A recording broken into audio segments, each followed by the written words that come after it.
दोस्तों आप सबका फिर से स्वागत है एक नई वीडियो में। इस वीडियो में हम बात करेंगे फ्लैनन आइलैंड लाइट हाउस मिस्ट्री के बारे में। सन 1900 की सर्दियों में स्कॉटलैंड के दूर दराज समुद्री इलाके में स्थित फ्लैनन आइल्स का लाइट हाउस एक शांत, अकेला और हवा से घिरा हुआ स्थान था। यह लाइट हाउस समुद्र के बीचों बीच एक खड़ी चट्टान पर बना था, जहाँ इंसानों का पहुँचना आसान नहीं था। चारों तरफ सिर्फ पानी, तेज लहरें, लगातार चलने वाली ठंडी हवा और ऊपर खाली आसमान। वहाँ कोई शहर नहीं, कोई आवाज नहीं, बस समुद्र का गर्जना और हवा की सीटी जैसी बजती हुई आवाजें। इस लाइट हाउस की जिम्मेदारी 3 कीपर्स पर थी, थॉमस मार्शल, जेम्स डुकैट और डोनाल्ड मैकआर्थर। ये तीनों मिलकर लाइट हाउस का ध्यान रखते थे। ये रात में रोशनी जलाकर रखते थे, मौसम का रिकॉर्ड रखते थे और हर दिन अपनी ड्यूटी लॉगबुक में लिखते थे कि वे क्या कर रहे थे और मौसम कैसा है। यह तीनों कीपर्स कई महीनों से एक साथ काम कर रहे थे। समुद्र के बीच फंसी इस जगह पर इंसान जल्दी अकेलापन महसूस कर सकता है, लेकिन यह तीनों मजबूत और अनुभवी थे। उनके लिए यह काम डरावना नहीं, लेकिन रोजमर्रा की जिंदगी का हिस्सा था।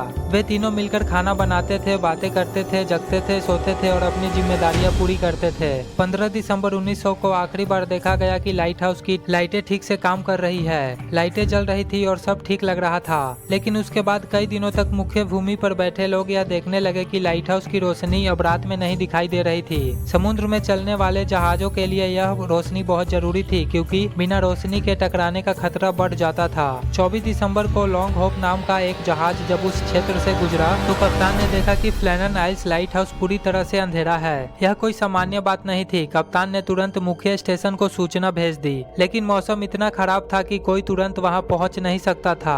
तेज हवाएं, काले बादल और ऊंची लहरें किसी भी जहाज को पास आने नहीं दे रही थी। आखिरकार 26 दिसंबर 1900 की सुबह मौसम कुछ शांत हुआ और राहत जहाज हेल्पर्स लाइट हाउस की ओर रवाना हुए। इस जहाज के कप्तान थे जेम्स हार्वी और उनके साथ आए थे लाइट हाउस निरीक्षक जोसेफ मूर कई बार इस लाइट हाउस में रहे थे और तीनों कीपर्स को अच्छी तरह जानते थे। उन्हें उम्मीद थी कि शायद कोई मशीन खराब हो गई होगी या किसी कारण से लाइट नहीं जलाई गई होगी। जब रेस्क्यू शिप फ्लैनन आइल्स के पास पहुंचा तो मूर ने दूर से ही एक अजीब बात गौर की कि आमतौर पर कीपर्स जब भी कोई जहाज नजदीक आता है तो वे लाइट हाउस की बालकनी पर दिखाई देते हैं और हाथ हिलाते हैं या सीढ़ियों के पास खड़े होते हैं, लेकिन इस बार ऐसा कुछ नहीं था। पूरा ढांचा शांत था, जैसे कि वहाँ कोई रहता ही ना हो। जब मूर नाव से उतरकर चट्टान की तरफ जाने लगे तो उन्हें पहला झटका लगा। लाइट हाउस की बाहरी गेट खुली हुई थी। यह ठीक नहीं था, खासकर इतनी तेज हवा वाले इलाके में। अंदर गए तो एक और अजीब बात दिखाई दी। रहने वाले कमरे का दरवाजा भी खुला था। अंदर कदम रखते ही उन्होंने चारों ओर देखा। कमरा साफ सुथरा था, जैसे कोई सब कुछ ठीक से व्यवस्थित करके कहीं गया हो।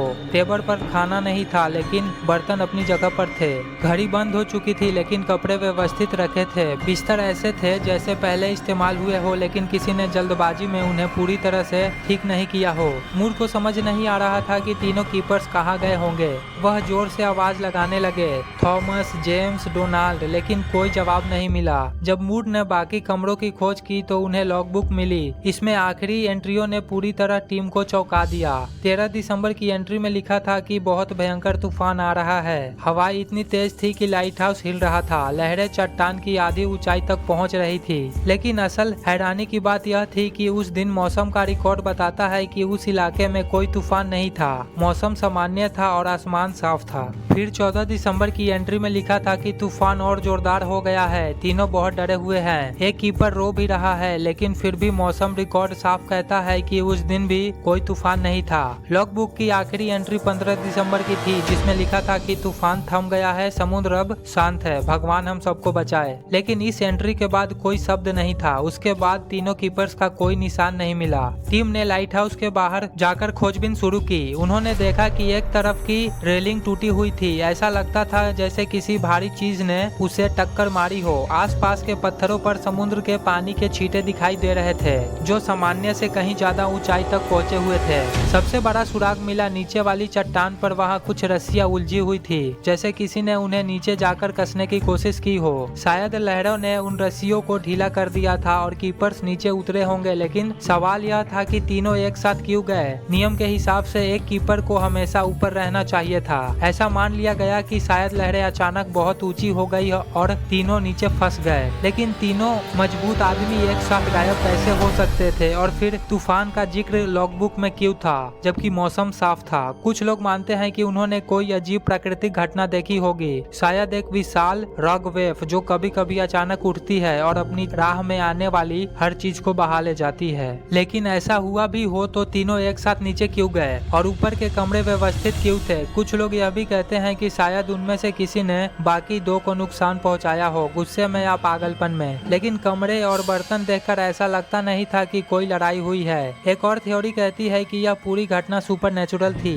कुछ लोग कहते हैं कि उन्होंने समुद्र से आती कोई अजीब आवाज सुनी थी, किसी विशालकाय प्राणी की चीख जैसी। कुछ का मानना है कि यह तीनों किसी दूसरी दुनिया की ताकत के शिकार हुए। लेकिन सबसे रहस्यमयी बात यह है कि 13, 14 और 15 दिसंबर की लॉगबुक में जिस भयंकर तूफान का जिक्र है वह तूफान रिकॉर्ड के अनुसार हुआ ही नहीं था। अगर तूफान नहीं था तो तीनों किस चीज से डर रहे थे?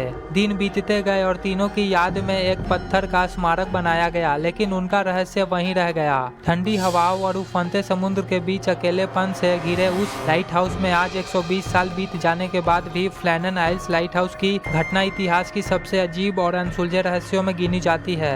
3 आदमी एक लाइट हाउस को, सबूत नहीं, कोई संघर्ष नहीं, कोई तूफान नहीं और अचानक गायब हो जाना। लोग आज भी पूछते हैं कि क्या यह कोई प्राकृतिक हादसा था या यह एलियन का काम था? क्या किसी समुद्री प्राणी ने उन्हें खींच लिया? क्या कोई मानसिक घटना हुई या फिर तीनों किसी ऐसी चीज के साक्षी बने जिसे दुनिया कभी समझ नहीं पाएगी? जो भी हुआ वह रहस्य आज तक अनसुलझा है। समुद्र आज भी उसी तरह गरजता है, हवा भी उसी तरह चीखती है, लाइट हाउस आज भी खड़ा है, लेकिन उस रात क्या हुआ यह कोई नहीं जानता। कहते हैं कि आज भी कभी कभी नाविक दावा करते हैं कि लाइट हाउस की खाली बालकनी से किसी इंसान की परछाई दिखती है, जैसे कोई अब भी वहां खड़ा है और किसी जहाज की ओर देख रहा है, लेकिन असल में वहां कोई नहीं होता। शायद उस रात जो हुआ वह लाइट हाउस की दीवारों ने देखा, समुद्र ने सुना, लेकिन इंसानों तक आज तक नहीं पहुंचा। फ्लैनन आइल्स का यह रहस्य हमेशा रहस्य ही रहेगा।